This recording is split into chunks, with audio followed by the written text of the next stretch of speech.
Hello folks, I'm Alex, this is Alex Unabridged, and this is my top 10 physical books that I want to read as part of the Read What You Own challenge.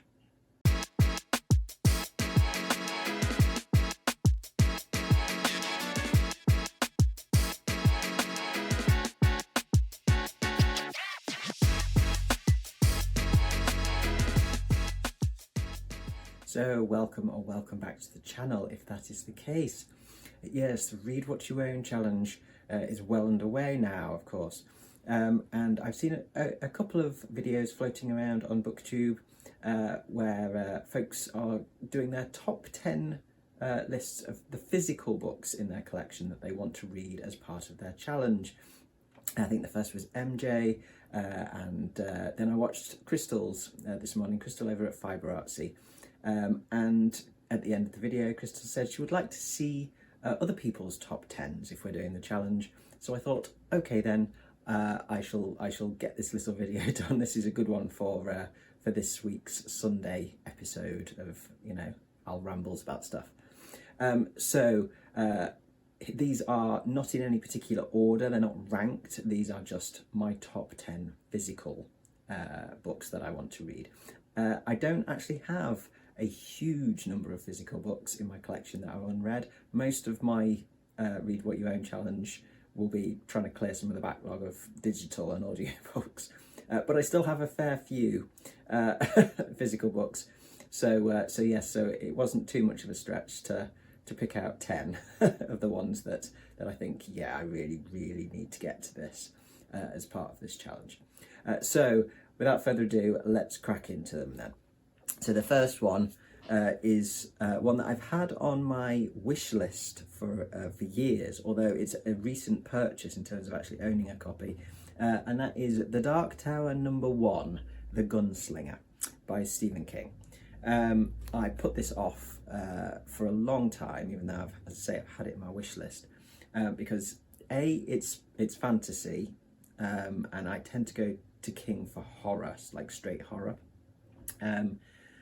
And also because I'd not read some of the books that this references. So I'd not read The Stand until this year. So now I've read that, and now I've kind of, I just feel ready to kind of, in terms of, you know, fantasy and not necessarily going in expecting horror. You know, it interests me, intrigues me. So that is definitely one that I want to get to. Okay, next up then is one that I've had on the shelves for years, and one that I still can't quite believe that I haven't read yet, and that is Something Wicked This Way Comes by Ray Bradbury. Yeah, I hear so many good reports about this. I've been hearing, like, you know, glowing reports about this for years. And as I say, it sat on the shelves. I bought it, I think, in a discount bookshop years ago, and it's just sat on the shelf. And I keep looking at it, going, I really must read that. I really must read that, and I never do. So this is one where it's like, no, you need to read this now. This is one of the ones that has been on the shelf long enough, winking at me. And so it's time to read this. It does absolutely sound like my cup of tea. So yeah, I am determined to get to this as part of the challenge. Okay, next up, into one of two graphic novels that I want to get through. This one is one that I have actually started, but kind of ran out of time in the month, and just, you know, kind of then didn't come back to it. And I really want to get back to it because what I read of it was brilliant. And that is Uzumaki by Junji Ito. And this is, of course, manga, and this is horror manga as well. So this is about a town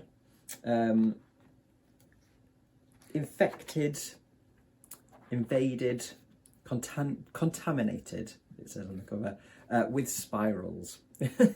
And it is bizarre, it is bonkers, what I read of it, and it's very unsettling, like a lot of Junji Ito's stuff. But yes, I really want to finish this. It is a chonker, but it is manga, so you know I read it quick. So yes, that one, that's a get it finished book, and you know then hopefully buy some more Junji Ito. Okay, next up, another one that has been on the shelf for years, and this will actually be a reread, and that is Slaughterhouse V by Vonnegut, Kurt Vonnegut.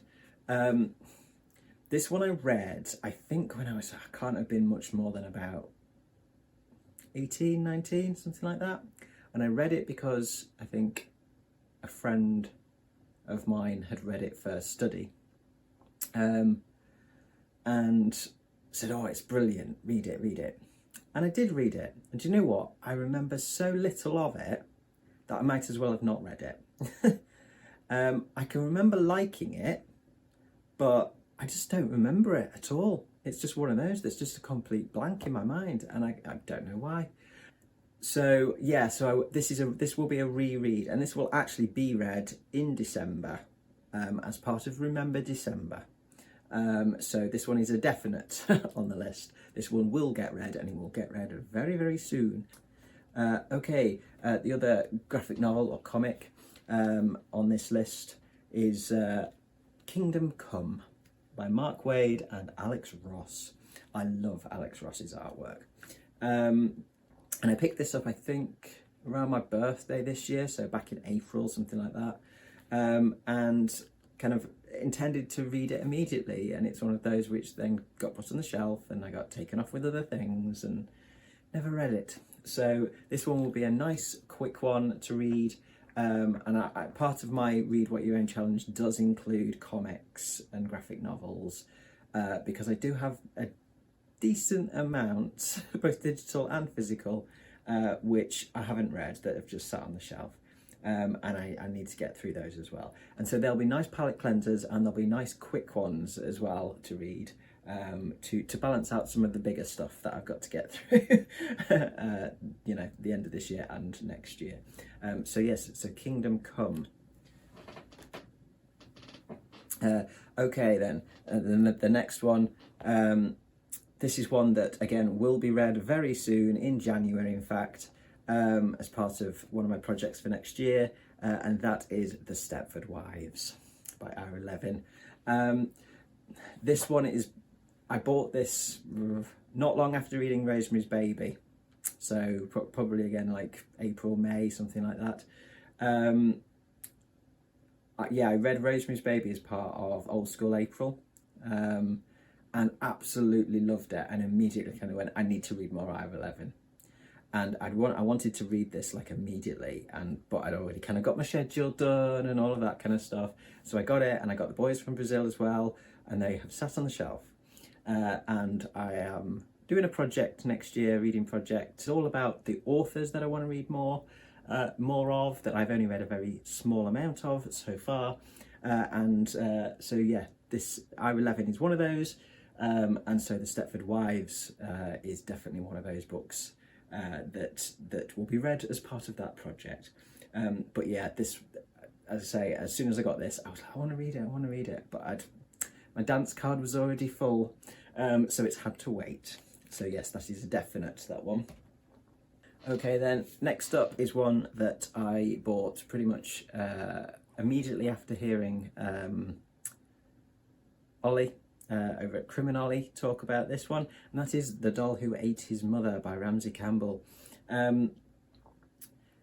Yeah, this one just immediately intrigued me when I heard Olly talk about this, and I bought it quite quickly, and then of course it sat on the shelf because I had other things in the schedule. But it keeps winking at me, it really does. I keep saving it for things and then not getting to it, and it just needs to get read. So I'm well up for a bit of Ramsey Campbell creepiness. By all accounts, this sounds fantastic. And yeah, this will be on my must-read horrors. This is one of the must-read horror books that I've got for my Read What You Own challenge as well. So yes, should be a reasonably quick read. It's not particularly long, So yeah, I'll save that one for a dark night when I want spooking. Okay, next up is a very recent purchase that you'll have seen me talk about in the last few weeks, and that is The Shrinking Man by Richard Matheson. I just saw this on the shelf when I was looking for other things in a bookshop recently. Loved the cover, so I should have given an arachnophobe warning there. Apologies if I've freaked anyone out. Yeah, just saw the cover, kind of went, ooh, and read the back of it and went, oh, and bought it. And so this one is one of those recent kind of like, oh, I really want to read that. Recent buys, recent finds, and kind of one of the ones that again, I want to get to. You know, it's winking at me already. So yes, I've got, you know, plans for plenty of sci-fi and stuff like that next year, so that'll fit in nicely. Next up, number 9, so we've got a couple left. This is one I bought, I think, back in May, which again had been on my wish list for quite some time, and that is Lanny by Max Porter. This is it's quite poetic by the looks of it, maybe a little experimental, kind of folk tale inspired.